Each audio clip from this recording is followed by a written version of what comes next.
Всем привет, это Анатолий Наговиц. С сегодняшнего дня, то есть 21 января, указом главы Республики Саха-Айсена Николаева, все школьники ежедневно будут петь до начала занятий в школах гимн России. Айсен мотивировал свой указ тем, что таким образом школьники полюбят свою страну и малую родину и перестанут уезжать.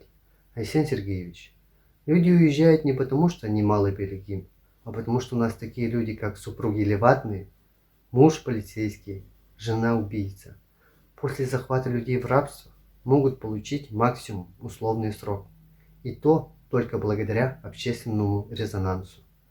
Мы, жители Якутии, не крепостные, на которых по вашей прихоти можно испытывать ваши глупые идеи.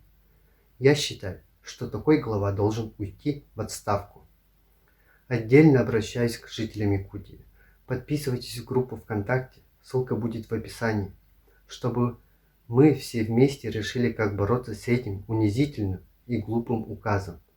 Там мы обсудим, проводить ли митинг или просто бойкотировать этот указ и другие варианты борьбы.